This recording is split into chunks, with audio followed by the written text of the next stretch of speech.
Hey everyone, welcome back to another episode of In the Studio with Brad, where I will show off my stuff, I will answer questions, make jokes, and somewhere along the line, I will get some drawing time in. So, got some news for all of you who, if you have not heard it already, I am no longer a freelancer. For the past 20 plus years, actually 30 plus years, I have mostly been a freelance artist. As of January 3rd, 2022, Joseph Goodman had offered me, and I accepted a job as an actual staff artist at at Goodman Games. Sorry, my last real gig like this was a game designer's workshop back in the 90s, so oops. Pay is good.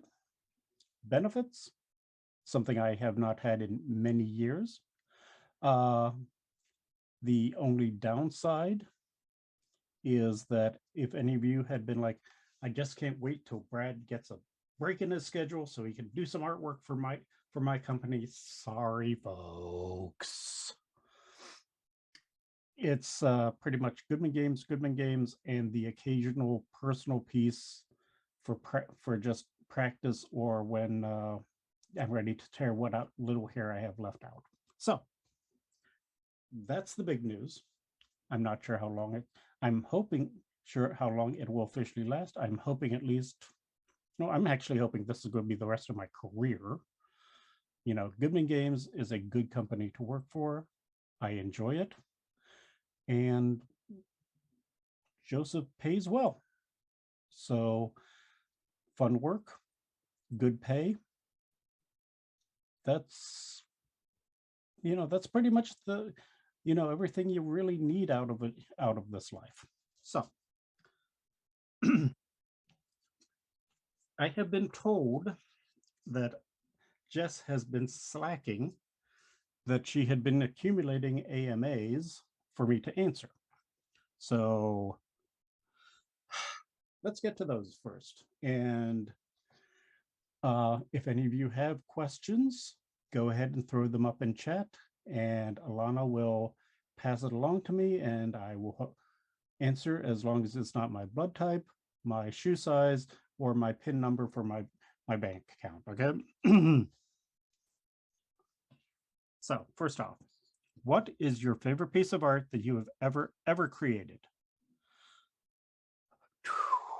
That would have to be, I would say, yay back in the day, I did a piece for Dungeon Magazine, and it was a very simple piece in many ways. It was just a picture of kind of like a mummy up against a wall of a cellar, but it was just one of those pictures where everything came perfectly together.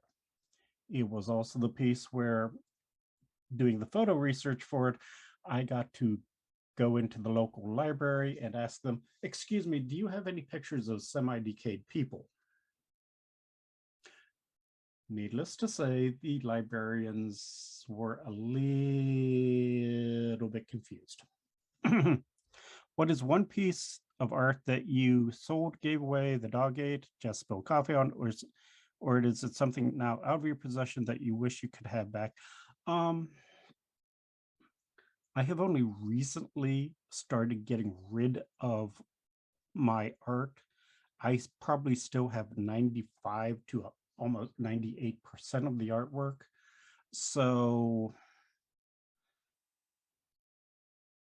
no, I can't really say that there's one piece that I gave away that I'm really kind of miss. So do you have favorite types of paper for a drawing like this? Okay, this one I can answer pretty easy. And I think I've already given this people the highlight, but hey, I will do it again. This is your basic Strathmore Bristol, 100-pound weight, 20 sheets. You can get 9 by 12. You can get it pretty much anywhere, Hobby Lobby, Michael's, any decently supplied art store.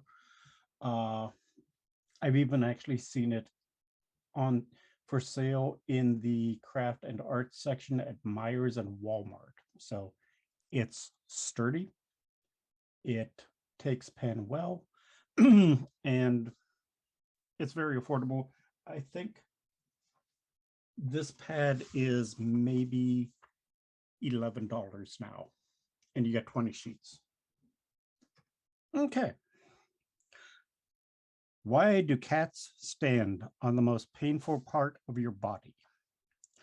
Personally, I like cats, but I know they're cruel sons of is, and they have a particular skill for finding the parts of your body that are going to work best when they all ching. So, what's your favorite DCC third-party publisher?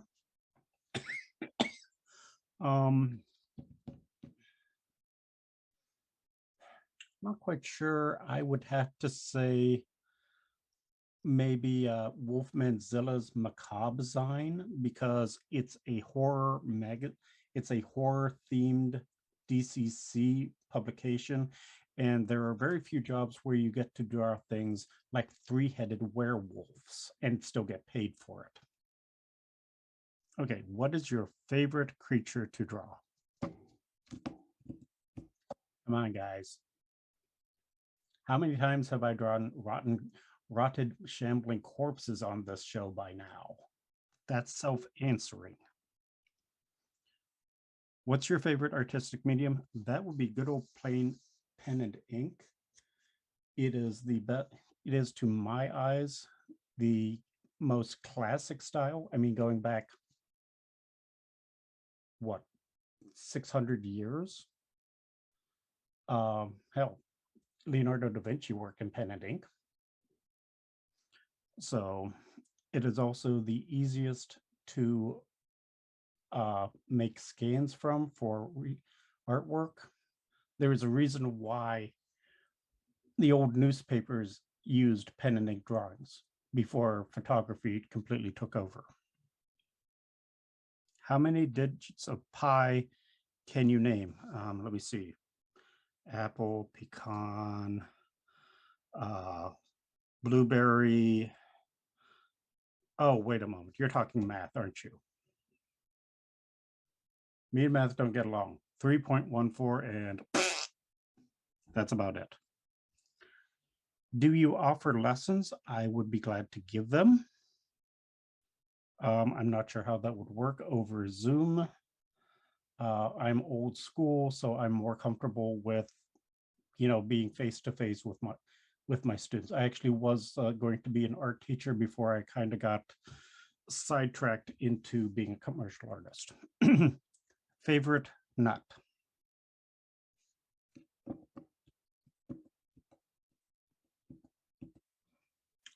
Does that geen count, or are you talking a different kind of nut?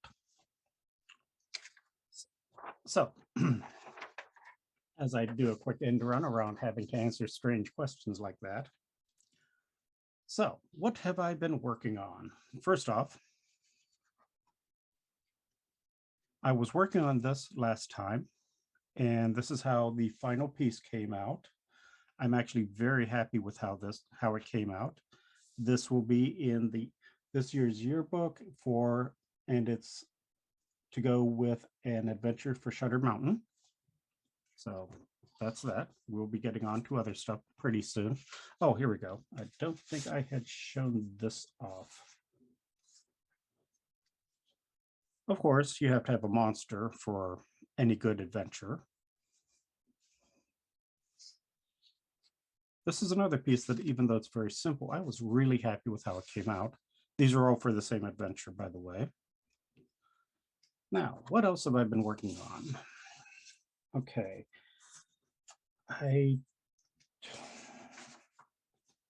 Oops, wait a moment. That was for someone else before I came ixnayed. Tell me if you have all seen these. I know this job was already in process, but here you go. This is for the mustaches article that Brendan LaSalle wrote for the yearbook. A little bit of trivia for you. This was actually based on a guy from the 1880s named Bass Reeves. You will probably know him better as the model for the Lone Ranger. Needless to say, when they got around to writing the adventures of the Lone Ranger, they neglected to mention that he was black. I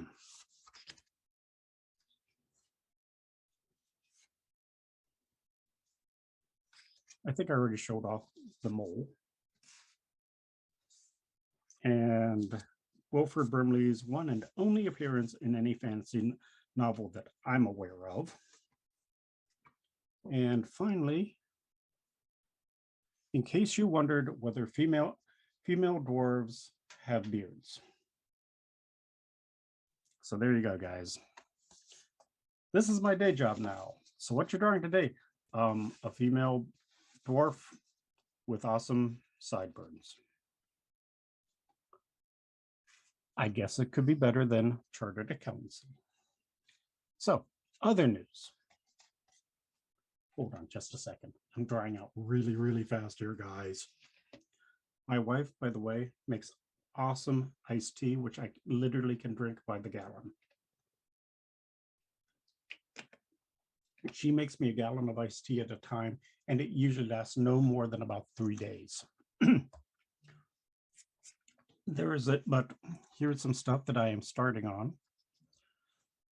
I usually work in black and white, but color is part of the job of being especially a staff commercial artist. You do what the boss tells you to do.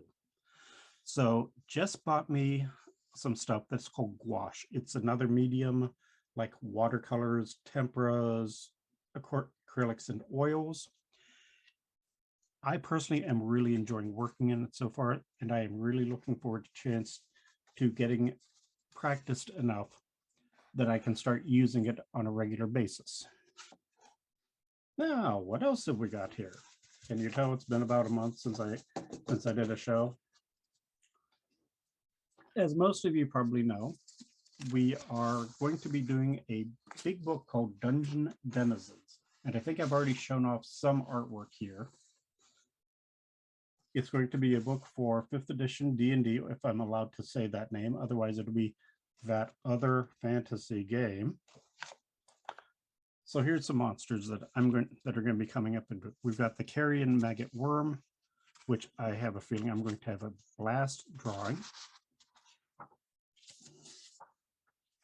This is some form of a goblin that throws explosive earwax. Not quite sure, but hey, I'll smile, I'll nod, I'll draw it. This is a half cobra, half dragon. And yes, it's an intelligent creature. That's why it's actually wearing clothes after a certain fashion. Just a second here. Let's see if we can get this out a little bit. That's better. We've got a swarm of killer maggots and a very, very strange snake monster.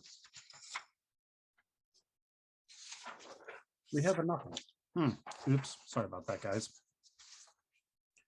This one is going to take a little while, but I have a feeling it's going to be an utter blast to actually get to. It's basically your classic horde of killer vines called a Dragonker. Gesundheit. And a water elemental and a stone elemental. And I've got a couple more sketches around here, but they're buried at the moment, so you'll just have to wait till the book comes out. I'm not sure when that is. I think they're aiming for maybe a June or July release. If not, you'll definitely be able to pick it up in time for Gen Con. So, if we don't have anything else, nobody's got any AMAs to ask me that will be horribly embarrassing. Let's get to the artwork.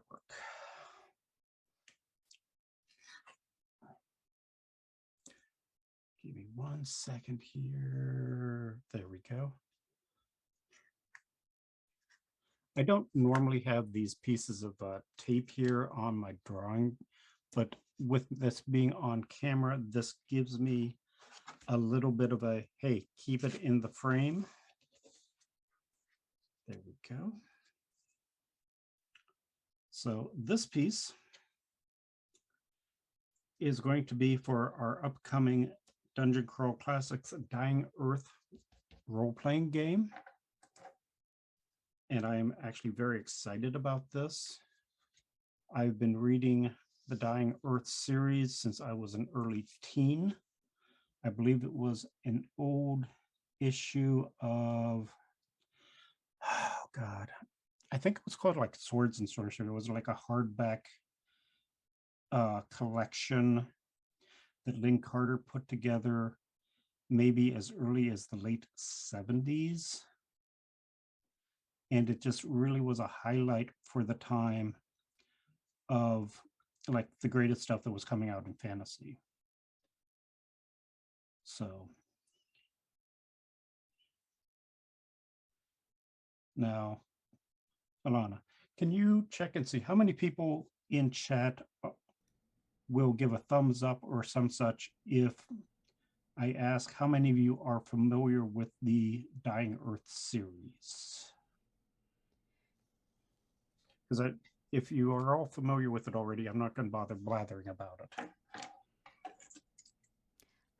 We'll give it a few seconds if everybody could just give like a yay or nay. I've already got we've already got one person who says that they're not familiar with it so far. Okay. Okay.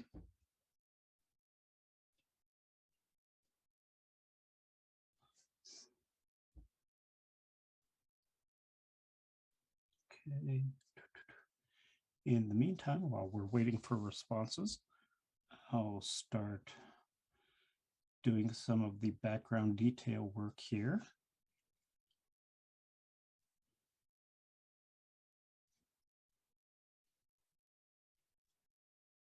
So far, we've got two people who aren't familiar, so it'd probably be good if you wanna talk our ears off about it. Go ahead.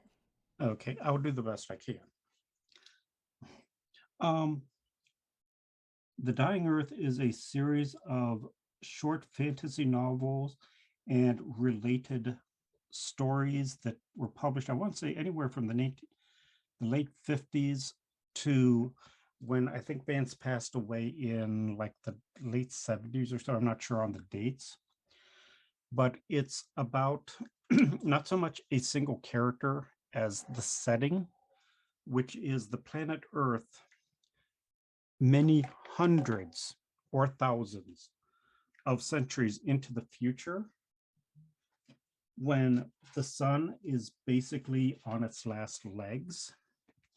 Civilizations have come, gone, and what is left is literally just a shadow of whatever was. I mean, to give you an idea how far into the future it is, the Himalayas have basically been worked down to be barely hillocks. Excuse me. Suddenly I couldn't talk there. The sun itself has grown to a point where it has basically, well, if any of the characters in the setting knew anything about astronomy, it has basically grown to the point where it has devoured Mercury, Mars, and Venus, and it just kind of like hangs at all times in the background. So to give you an idea of how large it is compared to what would normally be in an illustration this size, that will be the sun when I get around to drawing it. And no one in the setting knows exactly when it's just going to finally run out of fuel and the Earth is just going to slowly die in darkness, hence the dying Earth. Science is forgotten for the most part. Magic has already come back and gone, and for the most part has gone away. If that gives you even a vague idea how far in the future this is.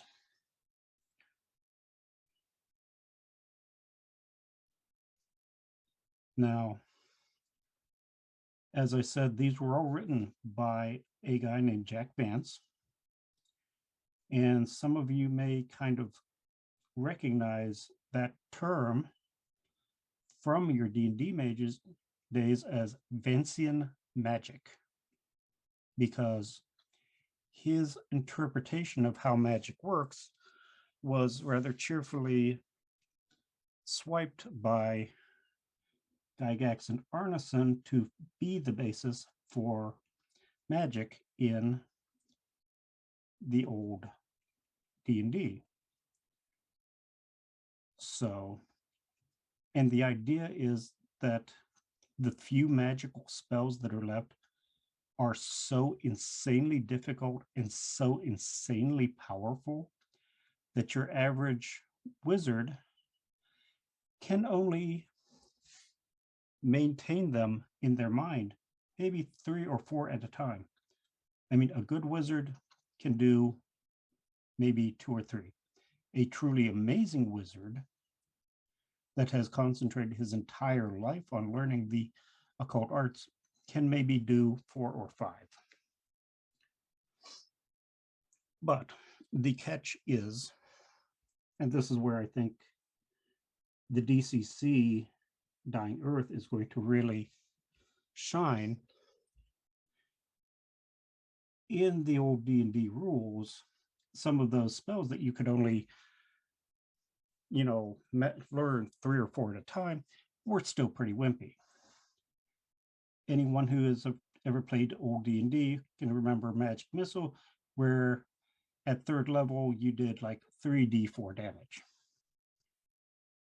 I mean, yeah, you get always hits, but let's face it, it's not very impressive when you have a fighter that can do that much damage with a single strike.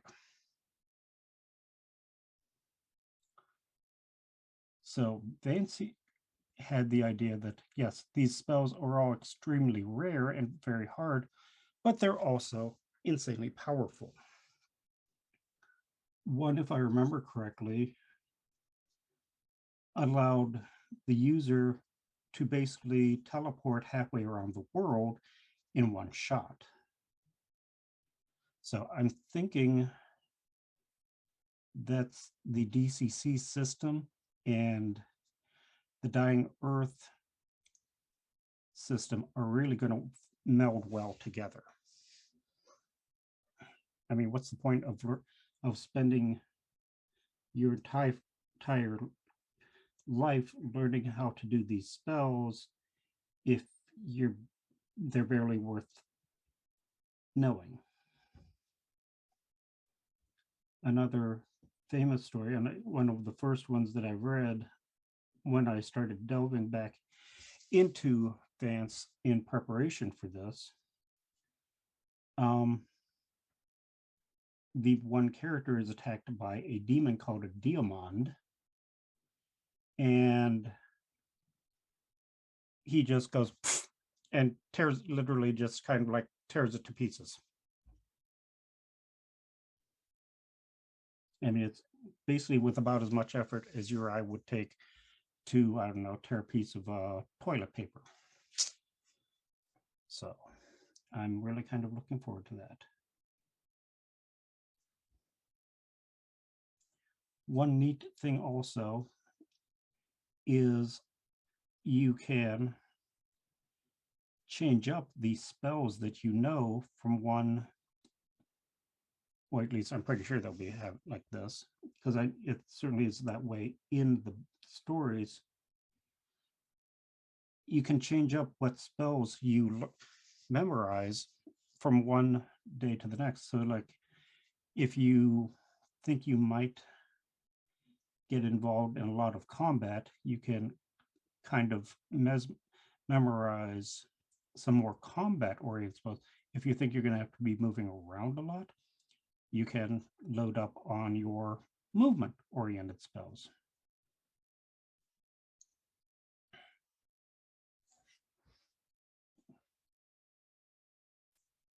Hold on just a second, guys.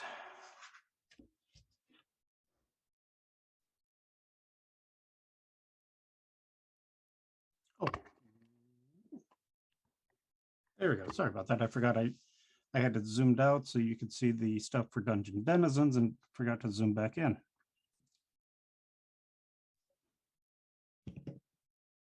Hold on.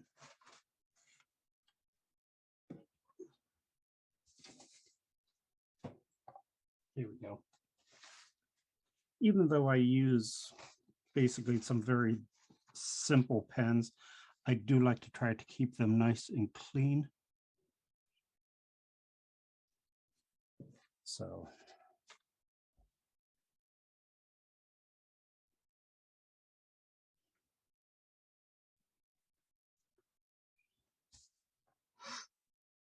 but the Dying Earth is considered one of the foundational series of modern fantasy. It's basically considered right up there with Robert E. Howard's Conan stories, Lord of the Rings, Fafhrd and Grey Mouser. In terms of tones, it was much closer to Fafhrd and the Grey Mouser than it is to Conan and such. And certainly Lord of the Rings, because at this point in Earth's history, the idea of heroism is kind of like a why bother? The Earth could, we're just looking out for ourselves because, again, the Earth could gutter and die out at any moment. What's the point of being a hero when everyone's going to die at any? Come on. There we go. So a lot of the adventures in the Dying Earth books are not terribly heroic. And there's a few that are heroic, but mostly they are people just trying to get by and make a buck, essentially, before everything goes kerplooey. And in that way, it's very much like Fafhrd and the Grey Mouser, rather than, say, Lord of the Rings, where everyone wants to be a hero.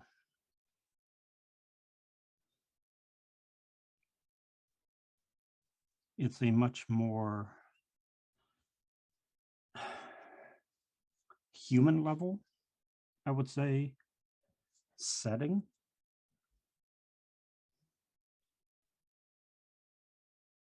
But I'm looking forward to it. It also allows you to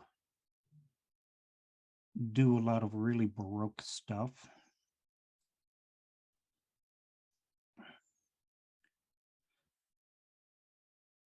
I mean, if I were normally doing a picture of some guy adventuring in the middle of nowhere, he probably wouldn't be wearing his best finery like this guy is.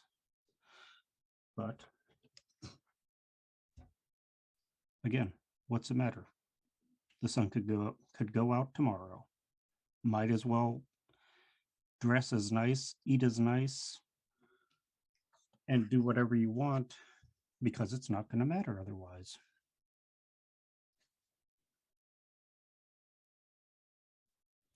Okay. There we go.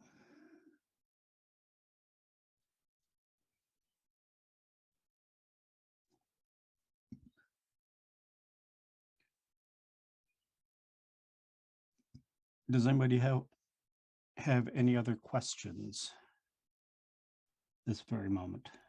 No, but we do have a random joke or fact from Jess. Mainly because I didn't want to interrupt you midway through that. Okay, so, all right. For those of you who are first-time viewers, my wife has done this wonderful job of trolling the internet to find some of the worst jokes possible. I won't say that you might want to leave the room before I pull this joke out. But if you value your sanity, you might want to like mute your microphone or anything. Okay. Just, word of warning. Oh, here we go. This isn't even a joke. This is a random fact.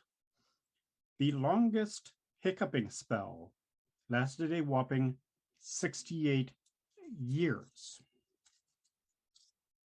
I remember reading about this in the old Ripley's Believe It or Not. I don't remember what the woman did to solve her. I think she just died of over hiccuping. So there you go. There's your fact for the day, kids.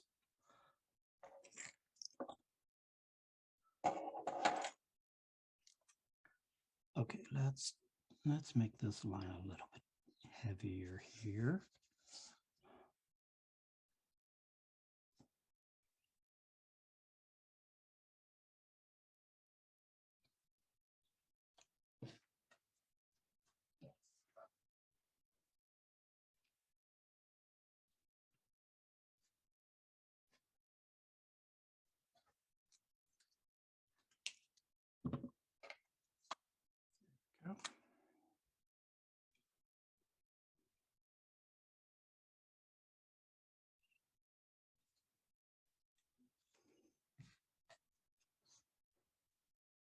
I'm really looking forward to getting back to painting to see if I can translate some of this super fine line detail work, which is kind of the hallmark of my style.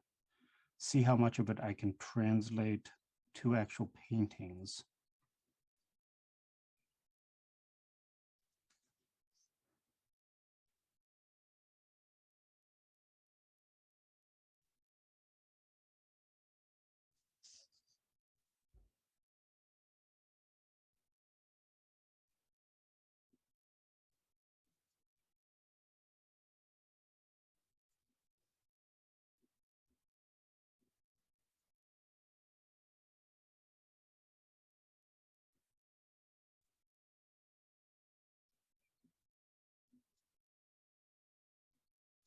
There we go.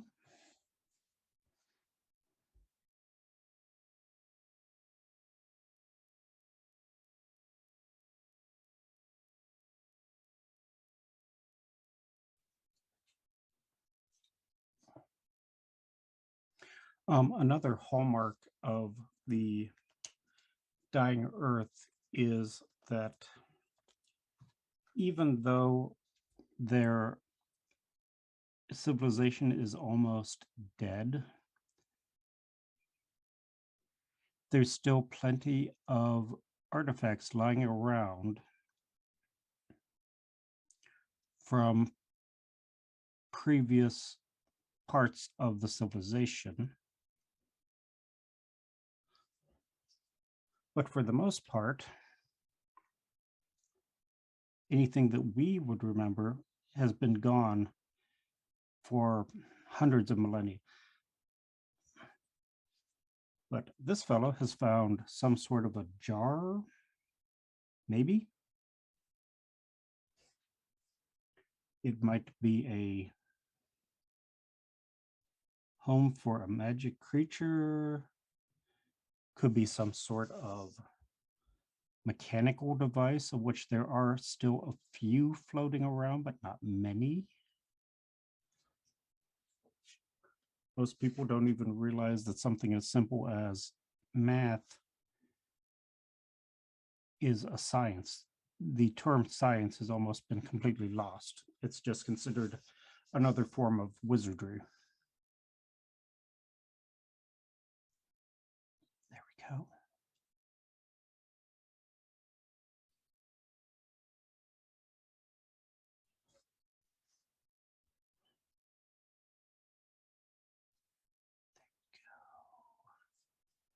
Hold on just a second, folks.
Okay.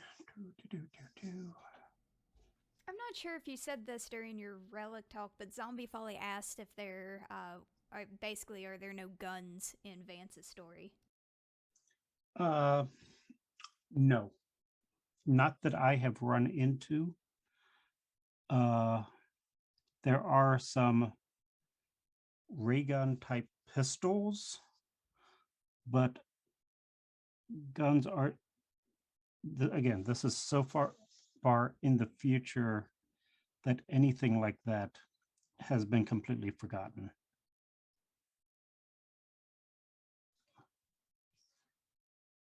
The world of Dying Earth is too elegant for guns anyhow. Do.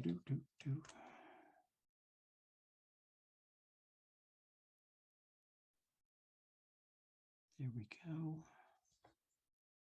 Actually, I'm going to do some of the detail work in his vest real fast while I'm thinking about it.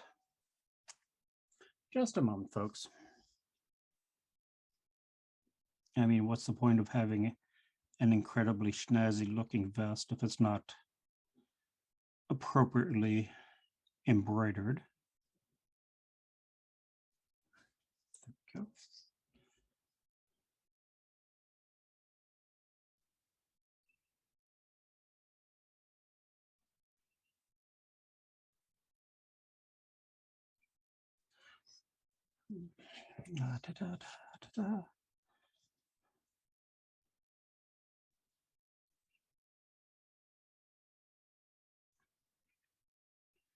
It's amazing how much you can add to the general appearance of opulence of a picture simply by doing scribbly work like this.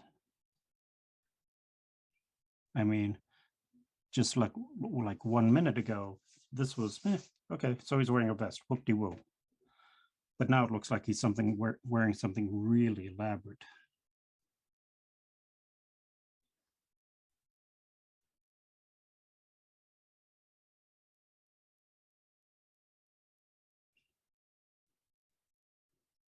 There we go.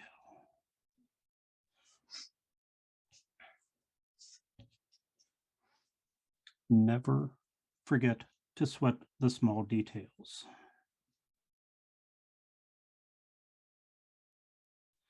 I didn't really need to draw that little bit of a shading on that button, but it helps.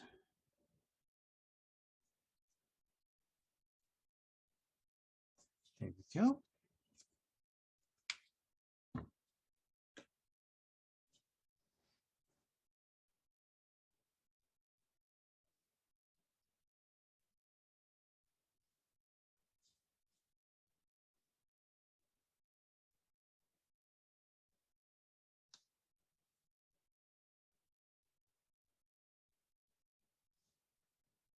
A little bit of shading there just to help define the shape of the lapel of the vest.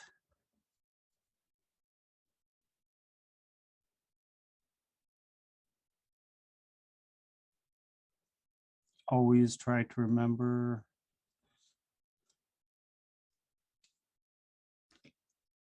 where your light sources are.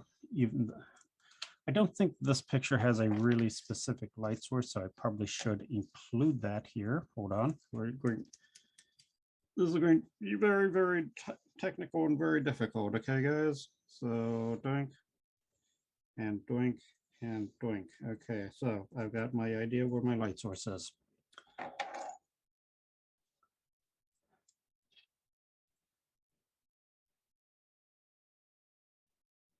But that actually is very important because now I know where to concentrate my shading a little bit better. Okay. And I think I'm going to actually draw a slightly thicker line on some of this to emphasize that this is going away from the light source.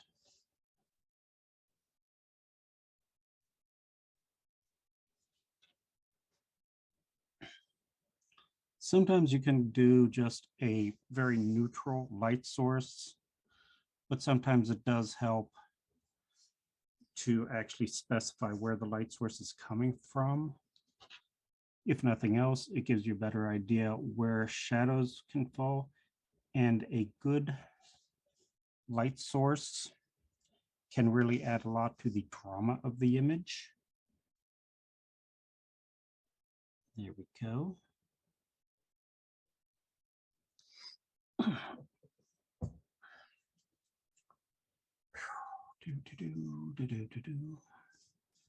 Okay, now the hilt of his sword.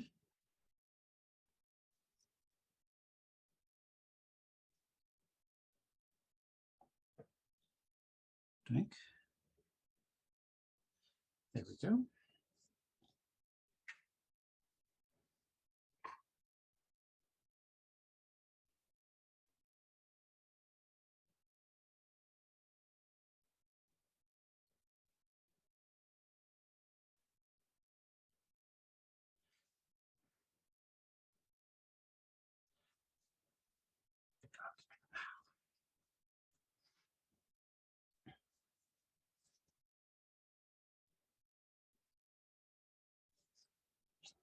And yes, in case any of you are wondering, yes, some of these little micro details, I'm just kind of coming up with on the fly.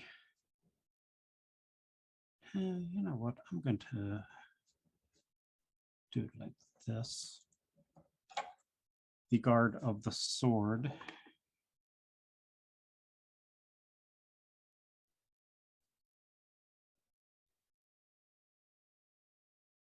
Come on, there we go.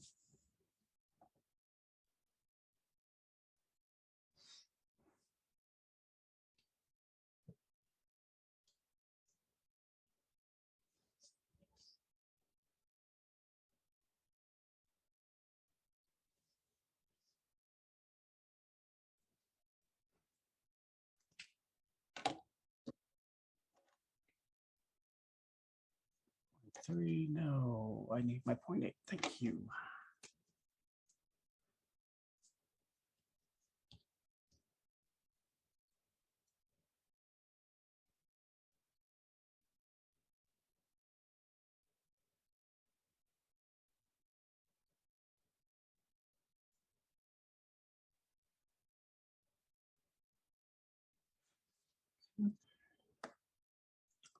Now, let's get back to our let's go ahead and do some more of this cape, I think. Try and get some of that done.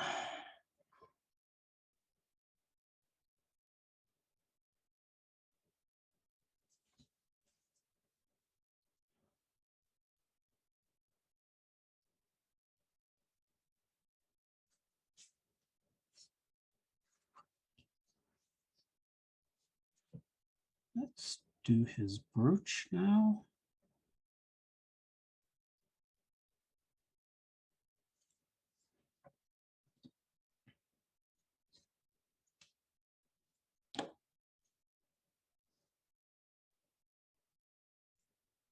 Come on, there we go.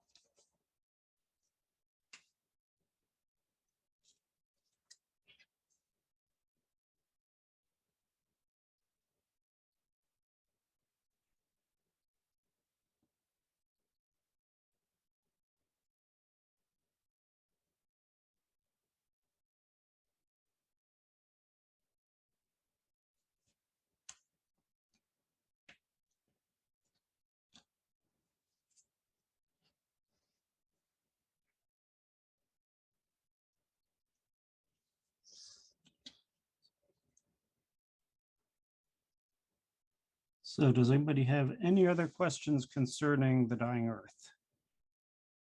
I'll still try to answer as best I can. I have not had a chance to reread all the Dying Earth stories yet, but I am rapidly making my way through the Amazon edition called Songs of the Dying Earth. I think you can get it for like $12 and it is huge. So a very worthwhile investment.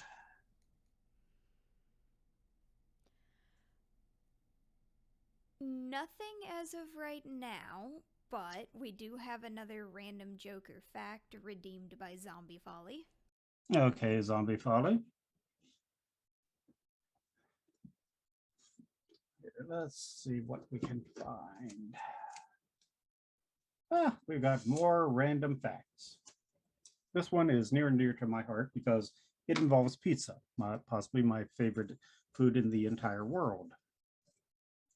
Hawaiian pizza was created in Ontario, Canada by Greek immigrant Sam Panopoulos in 1962.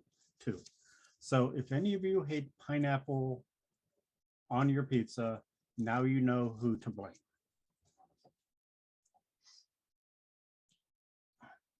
Personally, I kind of like pineapple on a pizza, but it's got to also be what else is on the pizza.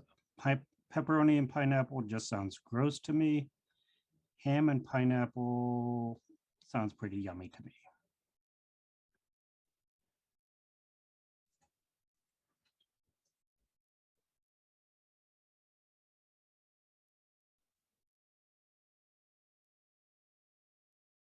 Okay.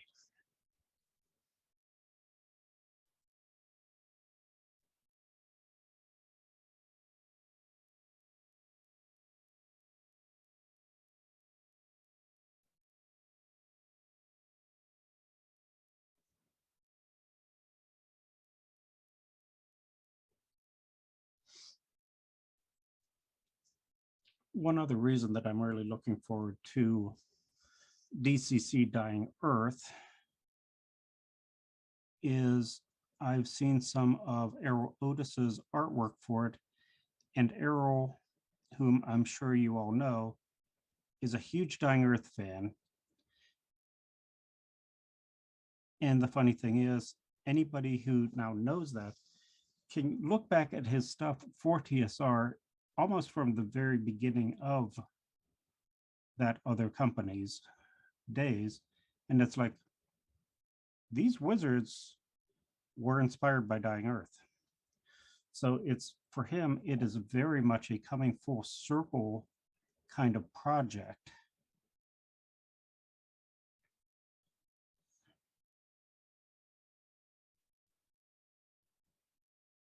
Okay. That hand does not look quite right. I've got to try and work on this a little bit more, folks. Give me just a second.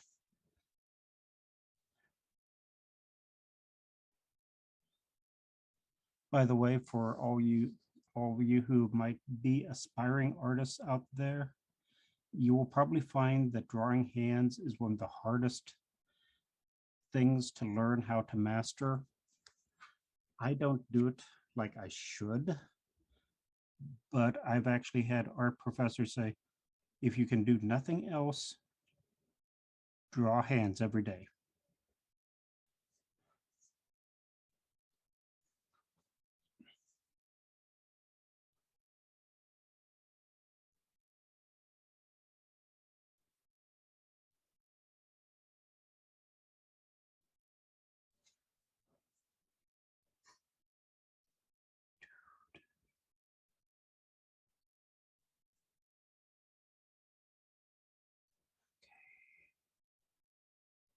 And the thumb.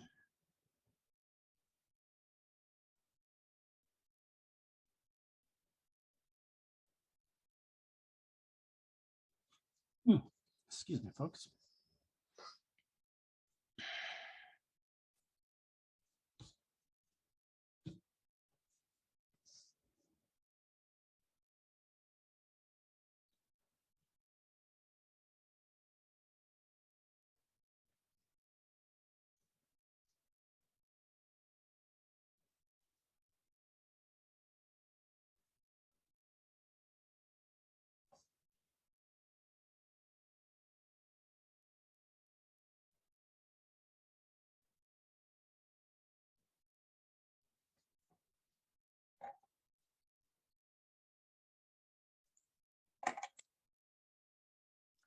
Again, part of that, knowing where the light source is helps.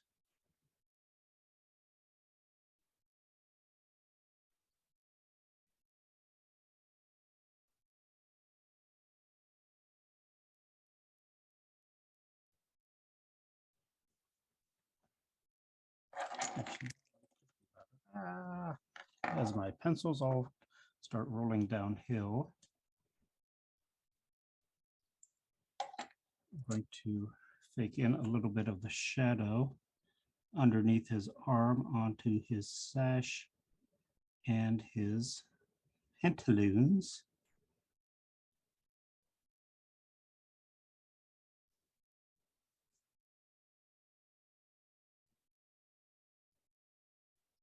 There we go.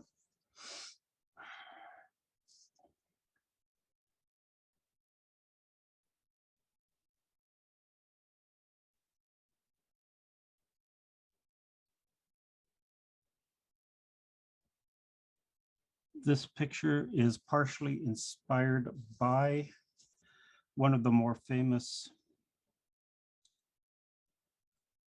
Dying Earth stories about a thief named Cujo the Clever, who is cursed by a wizard to run some errands for him. But Cujo also is cursed that to make sure that he behaves himself while he's trying to run this errand, he can't eat anything normal. And he won't be able to eat anything normal until he retrieves this item for the wizard, which I can't remember exactly what the item was right now, so don't bother asking. But in the process of the errand, he stumbles across another wizard's lair, like a mine, and he finds this kind of weird white jelly looking thingamabob. And since he can only eat things that are strange, and he's starving at this point in the story, he just gulps it on down. And then finds out later that that thing that he just turned into an hors d'oeuvre was in fact the summation of all human knowledge that wizard had been searching for hundreds of years. Needless to say, that other wizard is not too happy with Cujo. So, yeah. Now, I'm not saying that this guy is Cujo, and I'm not saying that that's Rook is the sum of all knowledge, but it doesn't look very normal either. So,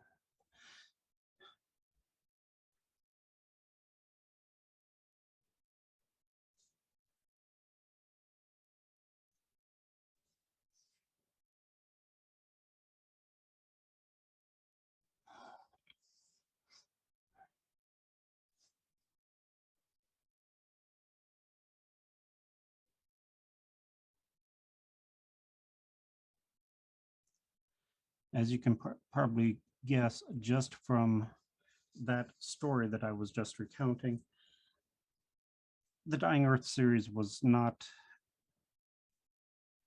like a lot of the classic fantasies that had previously been published, where, if nothing else, they were earnest. You know, R.E. Howard's Conan stories were heavy on the action, heavy sometimes on the romance, the random killing, the thievery and such, but they were always written very, very seriously. That is another thing that the Dying Earth series and Fafhrd and the Grey Mouse have in common, that they realized that telling these stories and being perfectly serious about it just wasn't worth it.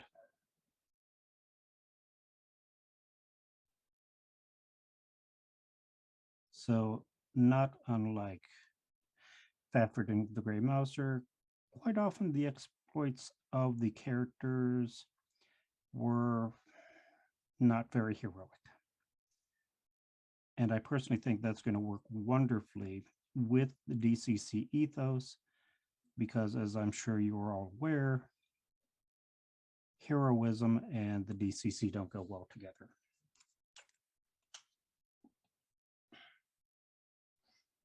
I forget, what is the exact phrase on the cover? You're no hero. So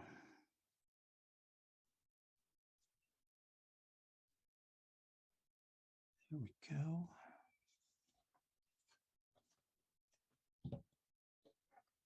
Just a second, folks. I gotta add a little bit of texture to this shrub. There we go. That's better. Yes, I did all that hatching just so I can cover some of it up. Oh, well, shucky darn.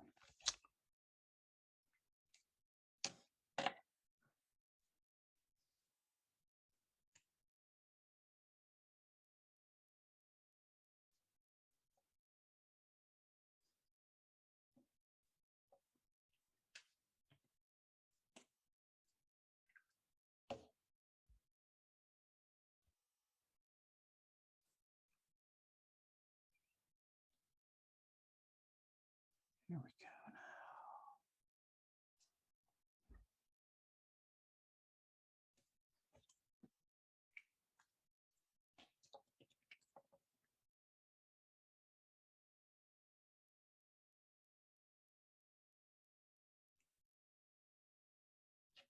For the longest time, I did not have an actual art desk.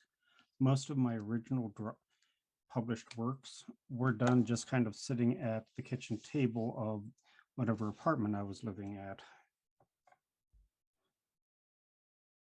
And that's actually kind of important for those of you who are thinking about maybe trying to start some artwork. Go ahead and invest in an actual art table, and then try to find the angle that you want to work at. You're going to be spending a lot of time hunched over this table, so you might as well find one that you're going to be comfortable sitting at.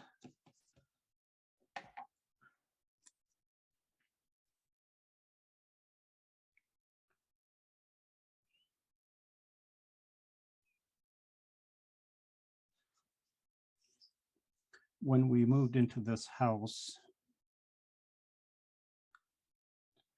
Jess informed me that we were going to get me an actual art desk again, because the one that I had been using was like probably the better part of 30 years old. I got it while I was working at Game Designers Workshop back in 1993, 1994, and so. And it was actually a hand-me-down from one of the previous staff artists who had gotten a job in Hawaii. And mind you, GDW was near Peoria, Illinois. So she wasn't going to be taking this art desk with her.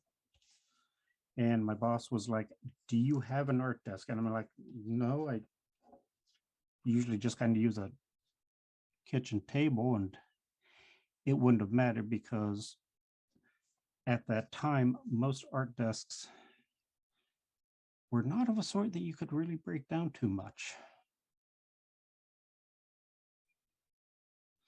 So even if I had an art desk in the town where I was living at that time, I would have been leaving it behind. So he informed me that there was an art desk sitting in the back hallway, and I'd already seen it. I'd walked by it several times because I'd already been working there several weeks.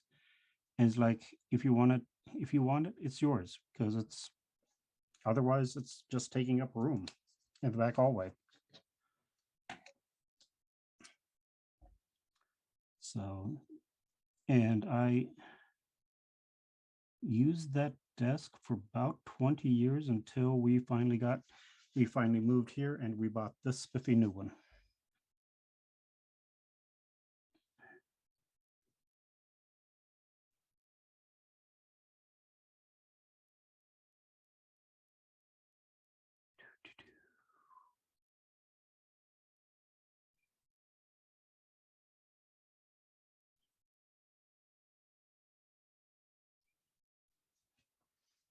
Okay.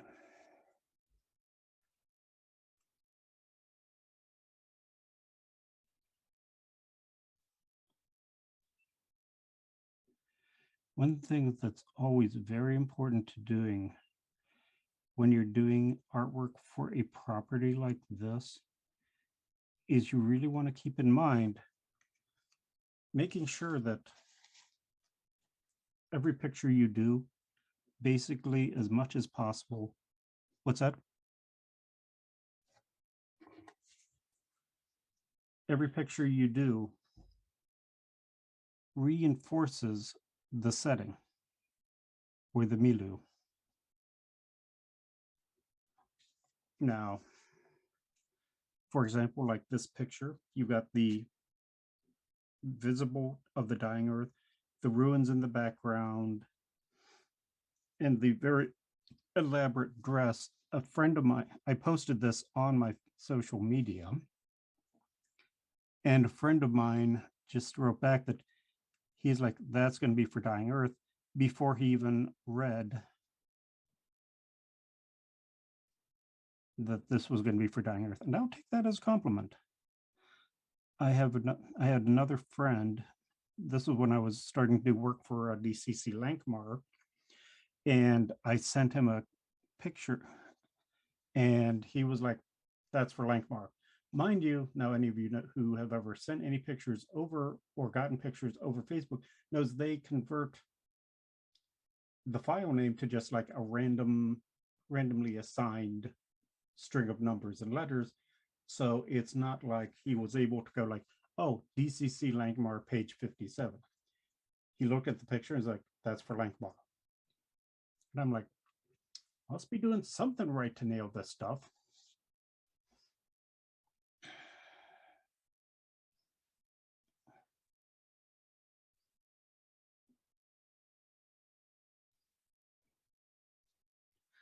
I would like to think that a lot of what I'm doing, the stuff that I did for Shutter Mountain is the same way, because I'm a huge fan of that particular genre and that particular writer.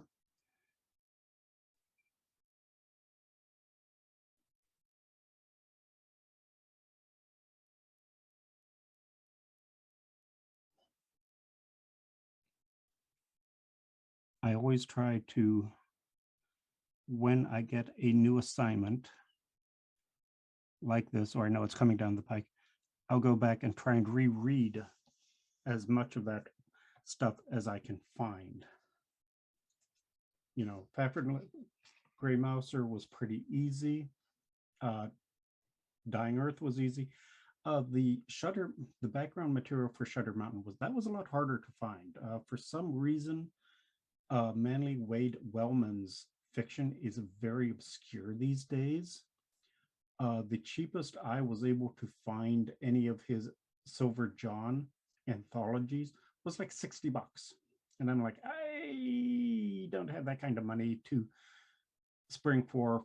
And that was just like the Kindle version, which is like, click, it's now on your iPad. And it's like, well, there was $60 gone.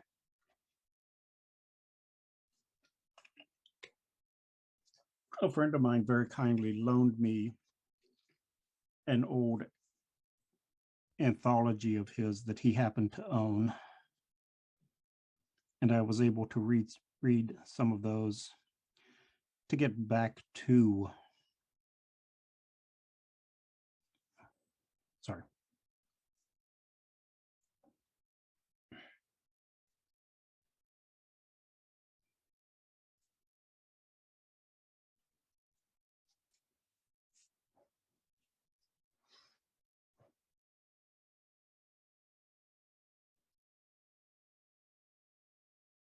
One of these days, it's kind of on my bucket list to be able to do some Elric work,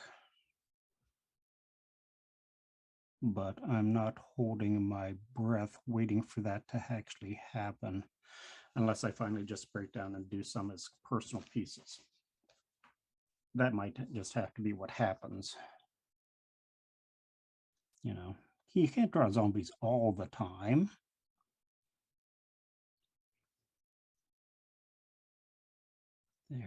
go. Now let's finish this sleeve.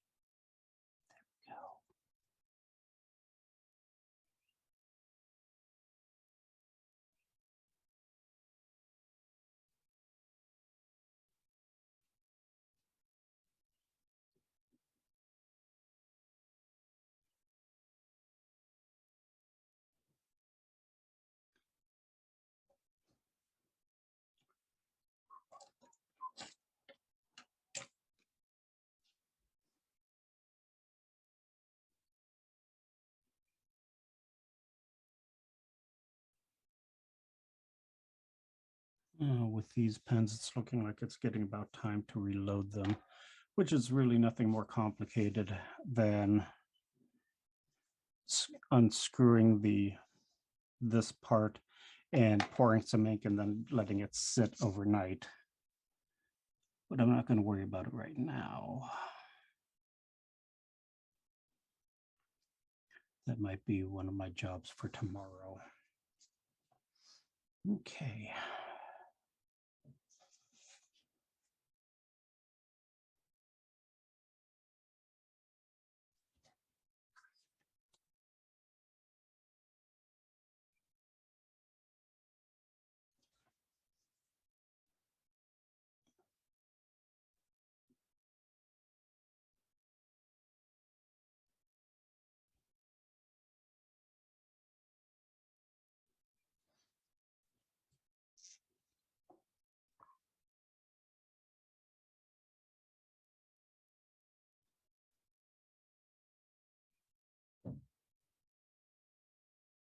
There we go.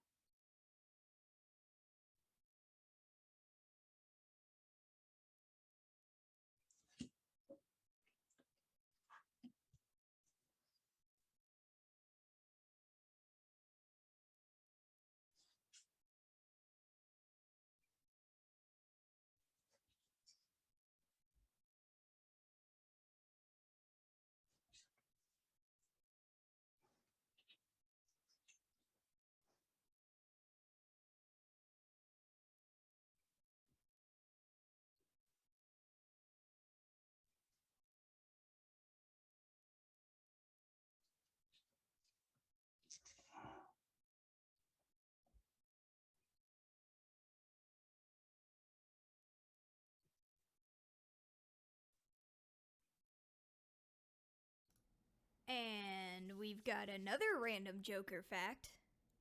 Okay, and who's inflicting this on the world this time? Your wife. Okay, dear. Okay, now, everyone in the audience, you know who to blame for this.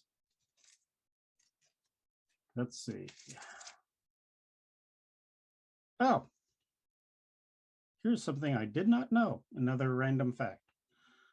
As most of you know, I am a complete music geek, but I did not know that Leo Fender, the inventor of the Stratocaster and the Telecaster, couldn't play guitar, probably because he was mostly an electronics guy. So that doesn't actually shock me as much as you would think.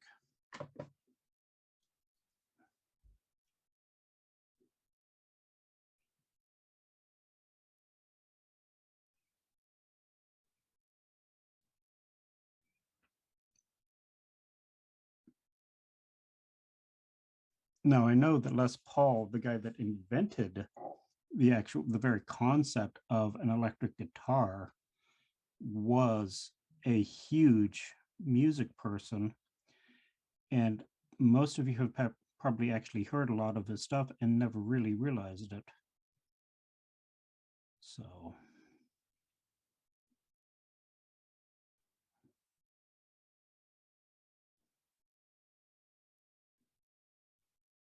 here's an interesting bit of music trivia for you.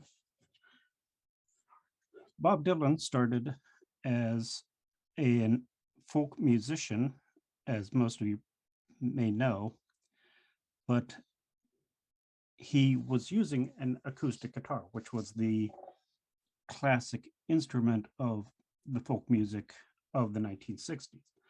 Well, he got down to, I want to say, the New Orleans Jazz Festival, and this was maybe 66, 67 or so. And he decided to do his set using an electric guitar, and people were utterly horrified and furious. They didn't think that an electric guitar had any right to be used in folk music. This, by the way, was about when folk music started really dying out. And that's why the only time you ever really hear folk music is when it's Peter, Paul, and Mary and what, like a very, very small handful of other musicians, because they didn't want to transition to that electric sound that was Dylan very much recognized. That was the wave of the future. And I think he understood that if he did not make that transition, he was going to be left behind by the rest of the, like all those other folk musicians. And this is why we hear Bob Dylan on the radio a lot anymore. But all you ever hear of Peter, Paul, and Mary is, Puff the Magic Dragon.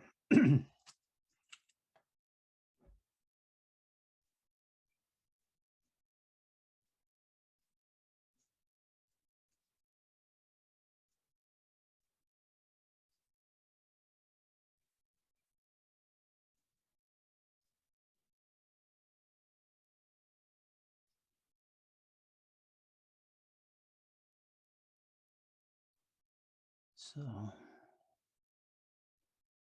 there we go. Let me just second those. I got to reload myself on caffeine here.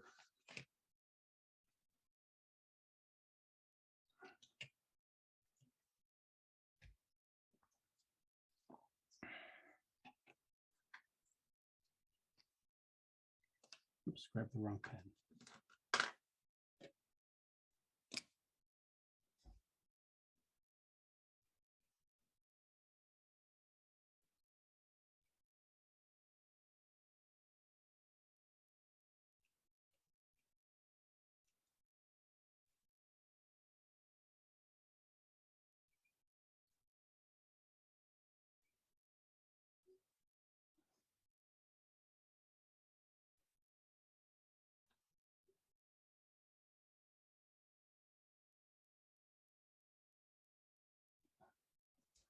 Go.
Hair can be both one of the most satisfying and frustrating things to do in a picture.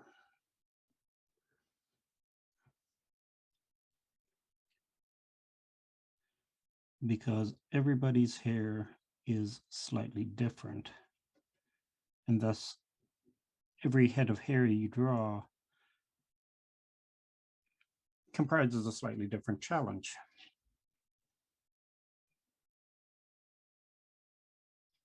And you can really help define a character by their hairstyle.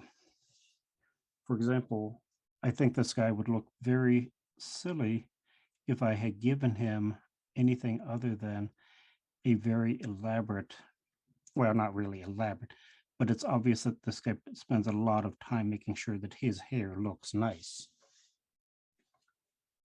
Now, if I did something like that on a Conan type character, it would probably defeat the purpose of the character. Okay, let's see here.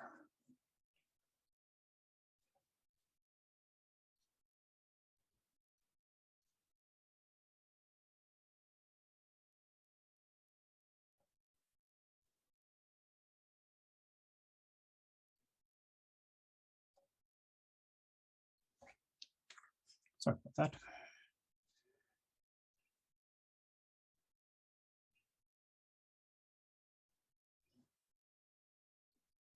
When you're concentrating on drawing, it's very easy to forget to try to hold the picture in one particular spot. Hence the fact that you sometimes will hear Alana saying, bring it up, because otherwise I'll forget.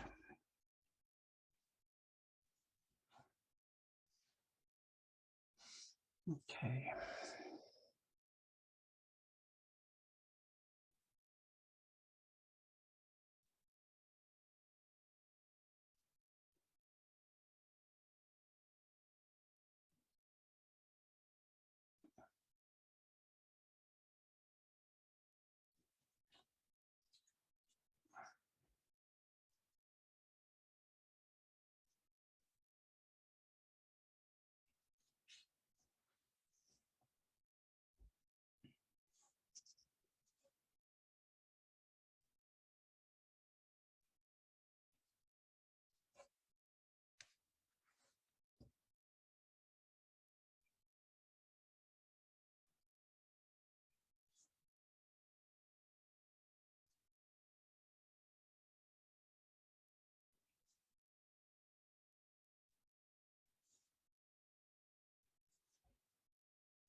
Let me see here. Let's darken this a little bit for better contrast.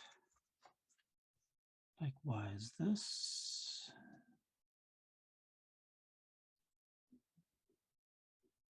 There we go. Actually, I think I'm going to do a little bit of actual cross-hatching. Actually, I'm not sure whether this would qualify as cross-hatching or not, since I've already...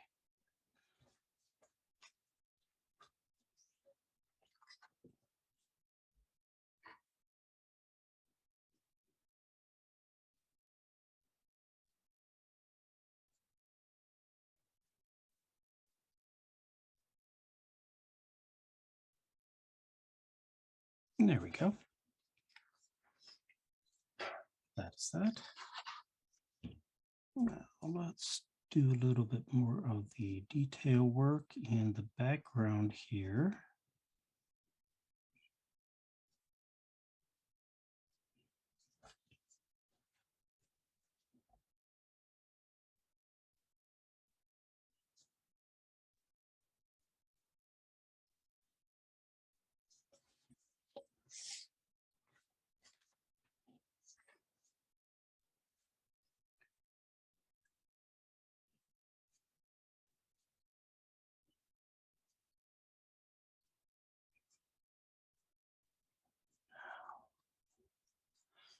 Oh.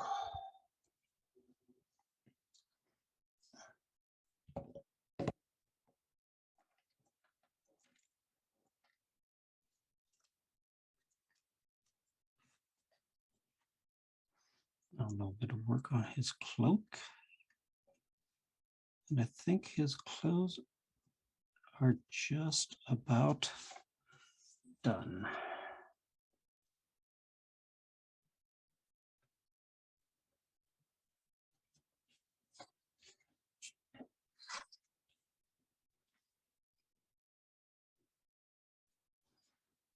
Trying to make this a very snazzy looking traveling cloak.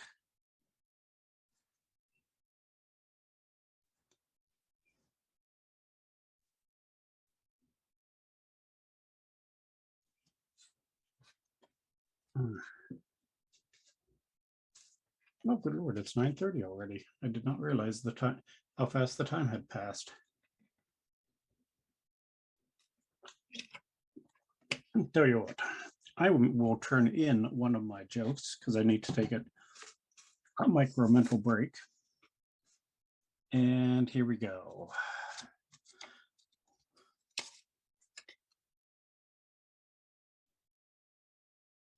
Okay, here's one for you. For all in favor of, regarding the next major holiday coming up, Valentine, Texas. Sounds like it ought to be the most romantic town in the world. However, it has fewer than 200 residents and is so named because it was founded on 14th of February, 1882 by a Southern Pacific Railroad construction crew. I guess it could be worse. It could have been founded on April 14th and then it'd be known as, you owe the IRS this much day. So, hey, could be worse, kids.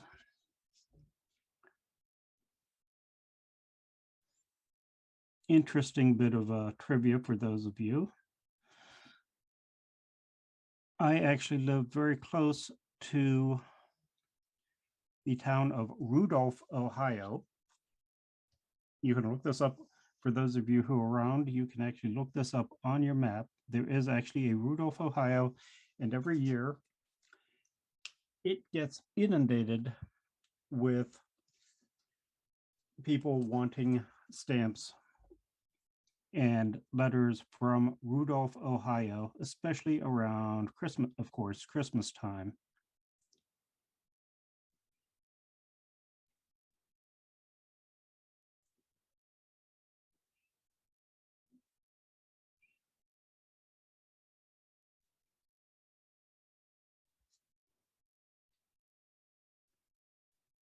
Which I suppose is still better than Hell, Michigan, which is about 100 miles north of us.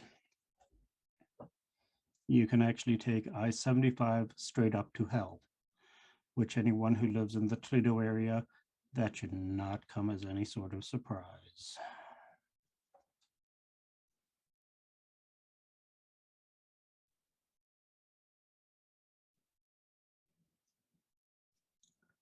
Personally, my favorite still is the one town. There is a town, I believe, in Australia. Its name is over 100 characters long. Nobody, even the residents of the town, can pronounce the name of this town because it translates to something like the hill by the town by the town by the hill by the lake by the railroad tracks in the county of blah blah blah. I mean, it's insane. Like I said, it's over 100 characters long. You can look it up on Wikipedia or even just a standard Google search of longest town names in the world. Not surprisingly, one of the second most is in Wales, where I'm pretty sure that whoever comes up with the name of most of the towns in Wales is either a masochist or a sadist.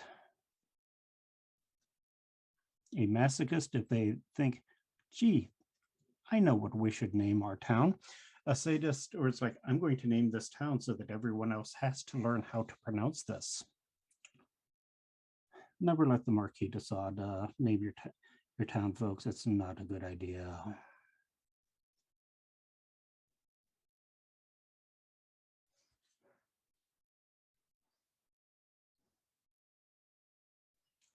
But yeah, if you go into Michigan, you start running into some very strange town names. It's like all of a sudden they just kind of like ran out of energy or imagination coming up with town names. However, going back to my GDW days, Game Designers Workshop, that's the Traveler people, was located in a town called Normal, Illinois. This, you can look this up yourself, guys, because you're not going to believe this. Keep in mind, Normal, Illinois is the name of the town. There was another town nearby named Oblong. Okay. So the Pantograph, which was the town paper, once had the opportunity on its social page to announce that of the marriage of an oblong woman to a normal man. I was fairly sure when my boss at the time told me this story that Frank was pulling my leg, because that's just like, no. No one in their right mind would ever actually publish that. Fast forward about 4 years, I'm home for Christmas vacation, and my parents had a subscription to Reader's Digest. Yes, that's how old my parents were. They actually read Reader's Digest. Well, I was bored, so I'm flipping through the latest issue of Ye Old Reader's Digest, and there's an article on facts you won't believe. And there, right before my eyes, was normal man marries oblong woman, Pantograph, 1973. It's like, oh no. Frank wasn't making this story up.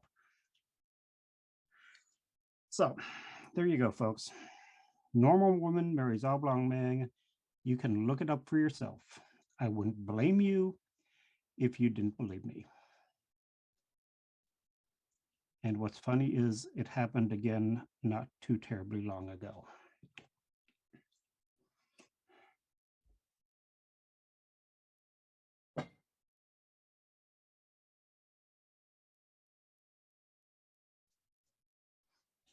Okay. I think that's looking nice and shiny, folks. What do you think?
Just a moment, folks.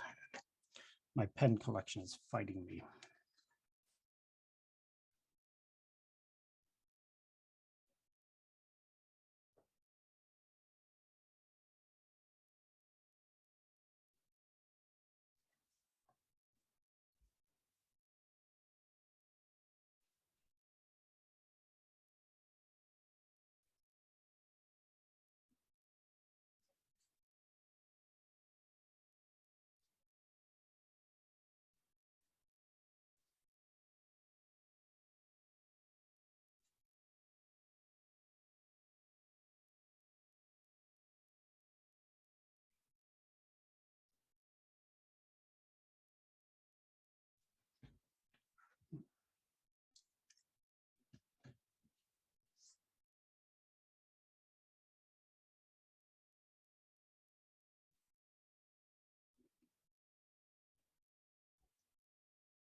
Doing some stipple work here.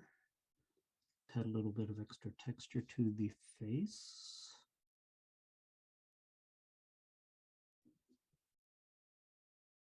There we go.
One of the things that is always important to work when working in pure black and white like this is to vary your textures so that everything does not come out looking like it's cut from the exact same material. Hence the fact that I'm adding stippling on his face, and I'll be doing some on his hands in just a second here to help distinguish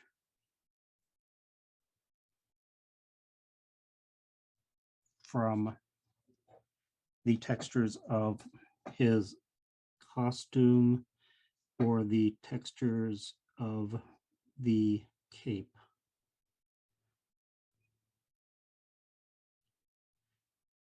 And one nice thing when you're doing stippling, even though it is more time consuming, you have an astonishing amount of control over the density of the shading that you're putting down.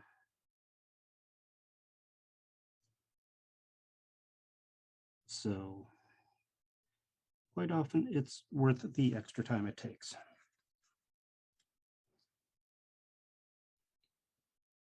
Okay, now a little bit of shading under the eye to help define that. Help define the shape of the nose a bit.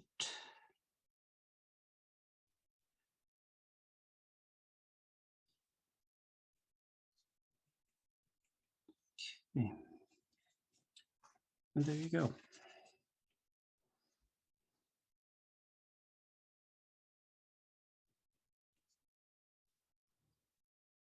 My favorite artist of all time, Virgil Finlay, quite often combined stippling with his cross hatching and hatching to great effect.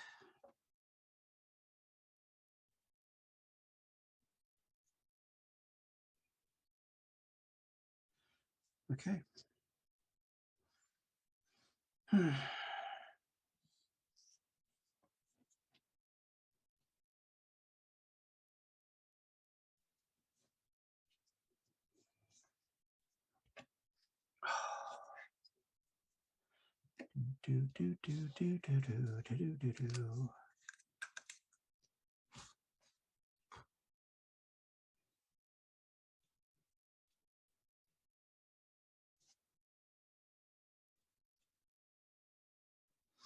Oh, quick reminder, because it is the start of a new year and we haven't had a show in about a month, so we're kind of forgetting some of this stuff.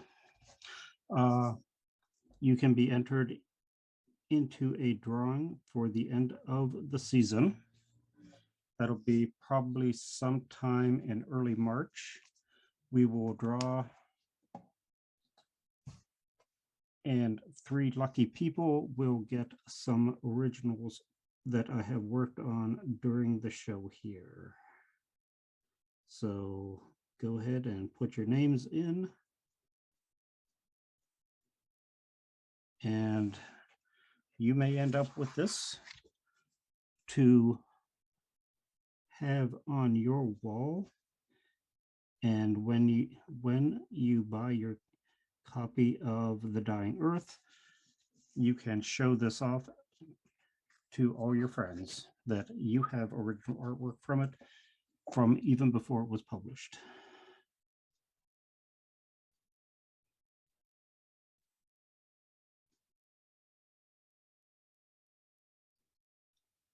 Also, don't forget to follow me on my various social media. I am on Twitter at BK McDevitt Art. On DeviantArt, basically the same name. I don't remember what my exact handle is there off the top of my head because it's just a preset for me at this point. But if you do a search, I'll pop up. I post almost every day. I don't think I'm going to have time to finish this before our art time today is up, but I will probably be finishing it tonight, and you'll be able to see the final piece tomorrow.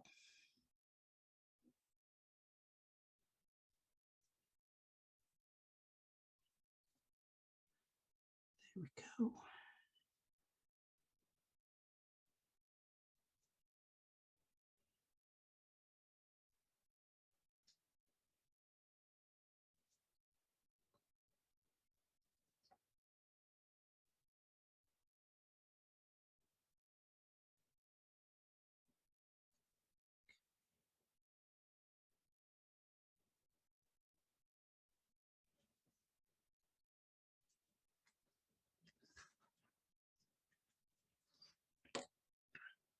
Yes, folks, I did just turn the illustration completely upside down because every once in a while,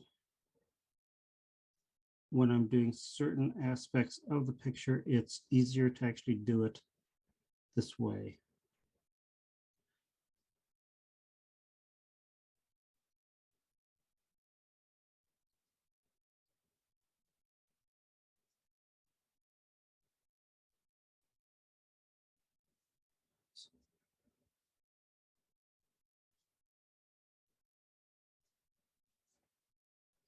Okay.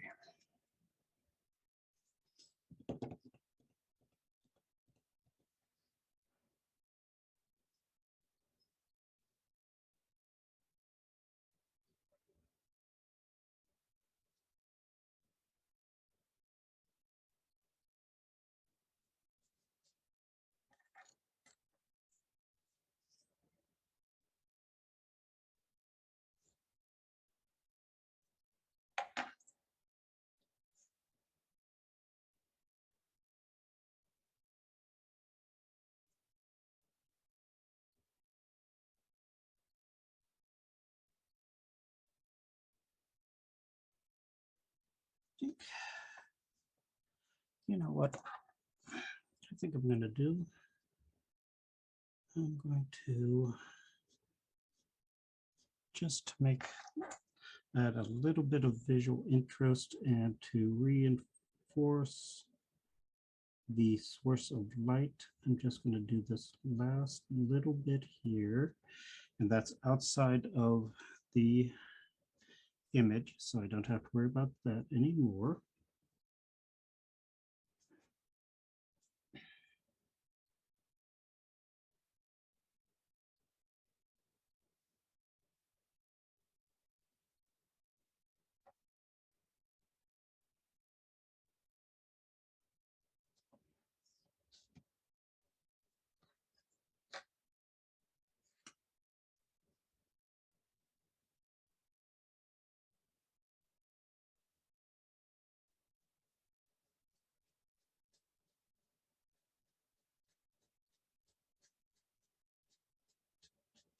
go.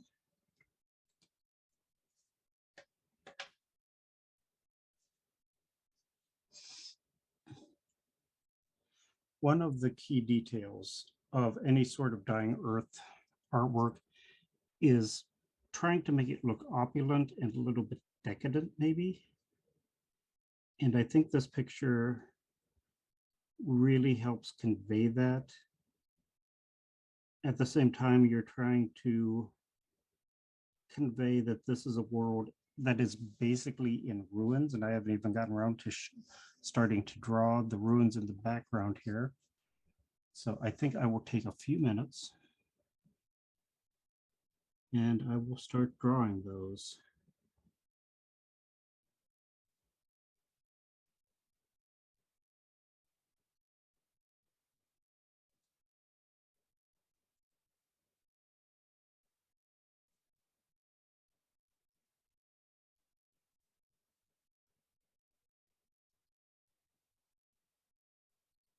Try and give the feel that this maybe was once a very important building, but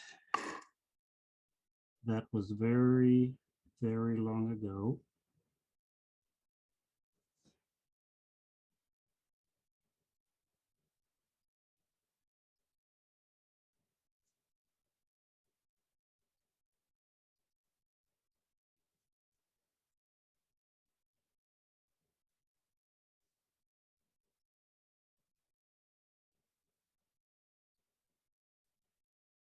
Okay, I've got that part of the picture done. Now, there's that DVD I was using as a circle template a little while ago. Hold on just a second, folks.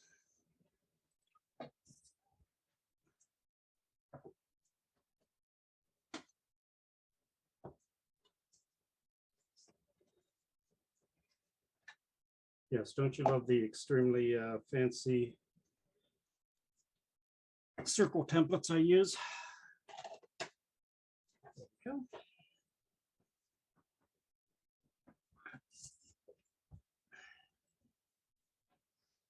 Okay, now the question is where to put the sun to most effect. Okay.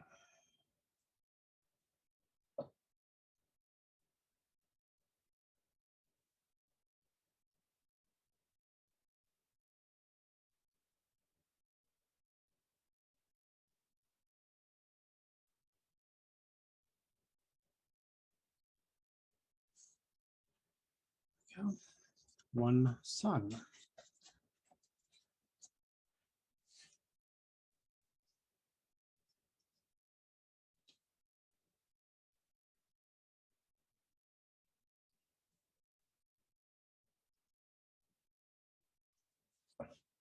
Okay, back to work.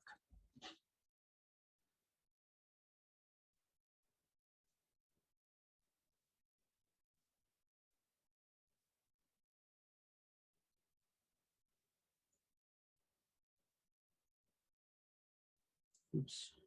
Okay. I'll need to fix that in Photoshop before I send this off to the boss.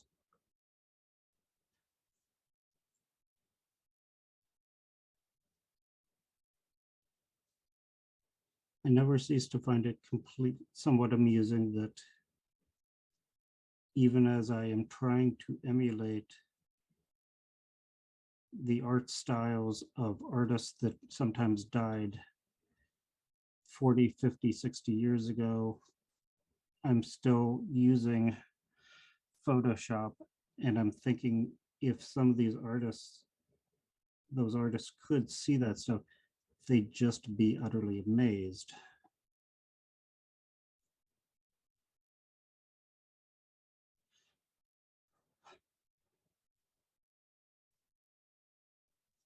There we go.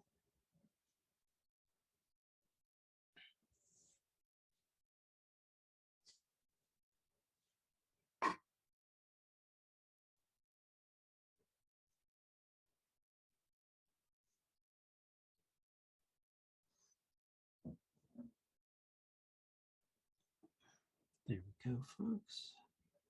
Some windows. And I'll start working in on some cross-hatching in just a second here.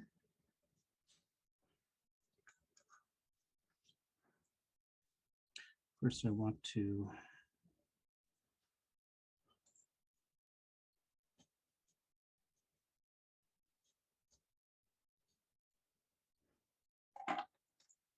one thing they talk about a lot in the stories is that at this point in history, yes, the sun rises every morning, but it barely dispels the darkness of night because there's so little life left to it. So I don't think it's totally inappropriate to make this look almost like a dusk scene, even though it's quite possibly the middle of the day. Oh, sorry. Hold on one second. I guess I gotta do something real fast. I'll be back in one. Cut it out.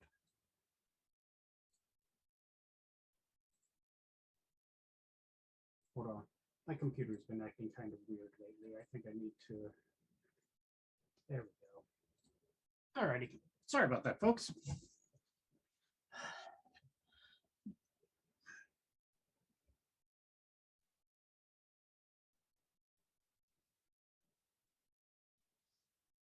I may actually go in with some Pro White and kind of break up some of this line work a little bit, or I might just do it in Photoshop. I'm not quite sure yet.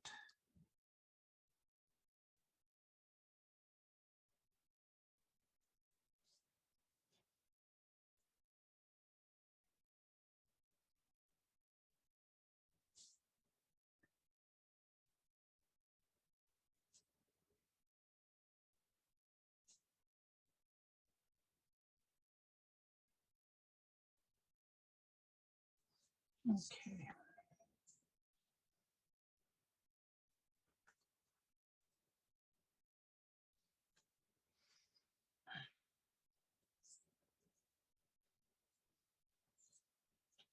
And I think I'm going to do most of the vertical lines for the ruins of this building, because that'll help really kind of emphasize the height of the buildings, because we really don't know exactly how far back in the background it might actually be.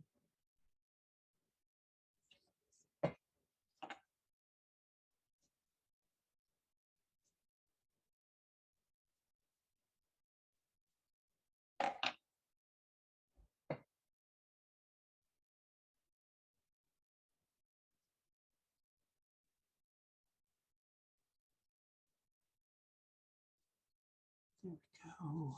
Let's see here.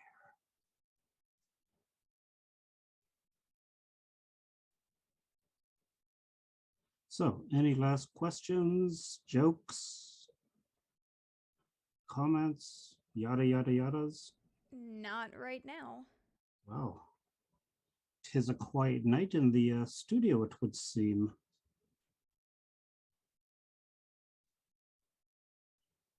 Or are you just all so awestruck by my incredible skills as an artist? I'll go with that idea. It's easier on my ego. I'd like to, otherwise I'm faced with the fact that most of you are tuning in because you all have insomnia and my voice puts you to sleep.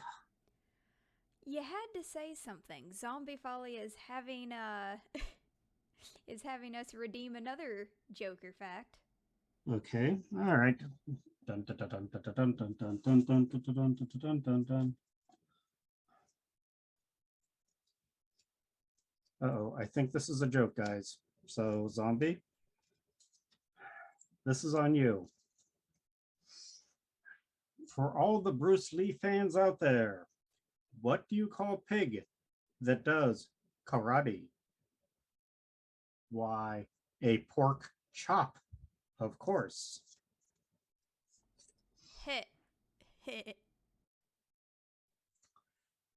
Well, um,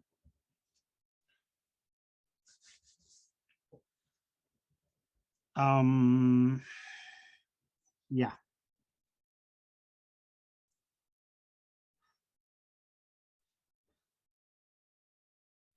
If I'm not on camera next Monday, that's because the ghost of Bruce Lee rose from his grave and beat the crap out of me for telling that joke. And I don't think he would be unjustified.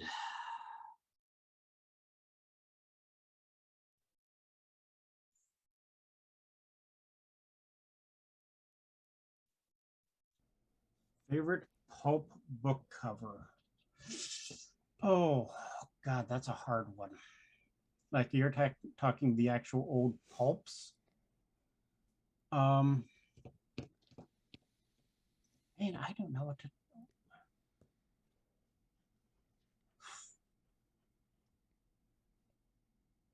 I know Matt Fox did some amazing pieces for Weird Tales.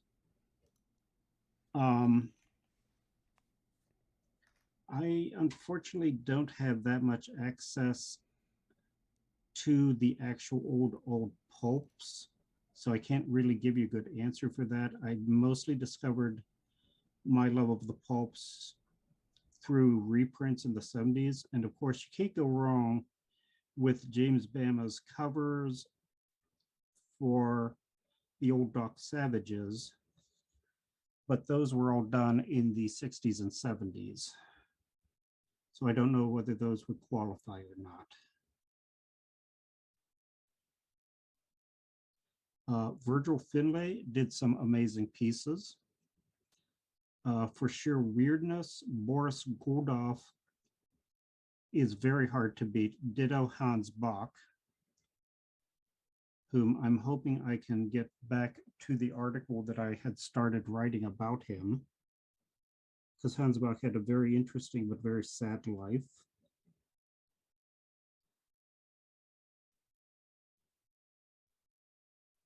So, yeah, that's kind of a hard one to answer. I mean, that's a good question, but it's not one that I can really give a good answer on.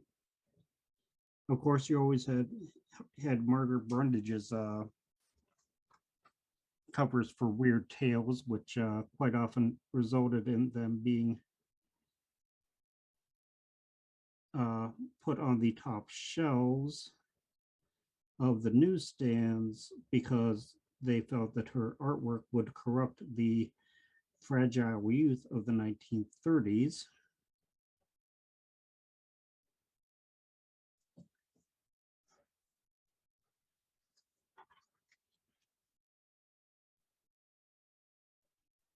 So yeah, I can't give you too much in the way of actual book covers. I'm more familiar with the interiors and the covers of the various magazines.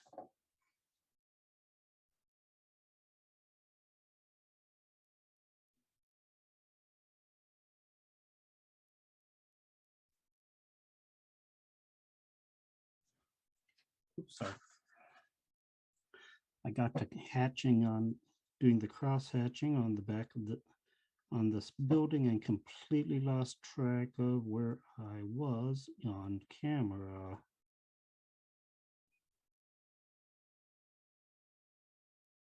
Believe it or not, sometimes this takes a lot of concentration to do.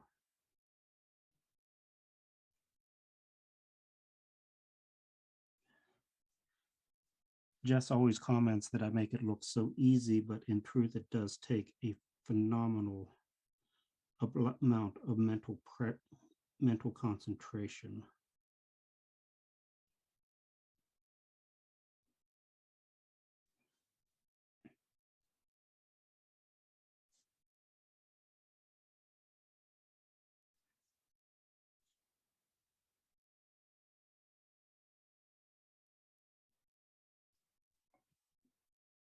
Okay, folks, I think that's about it for this week. Please join me next week. We'll have some more stuff to do. Not sure what I'm working on yet. That will be revealed to me by my art director. It might be more Dying Earth. It might be more pictures of mustaches. It might be Dungeon Denizens. So join me and we shall all find out together. Don't forget to put your name in the drawing. And I hope you have enjoyed yourself. I know I have. I always love talking about myself. And we shall see you next Monday for another 2 hours at 8 o'clock Eastern Standard Time.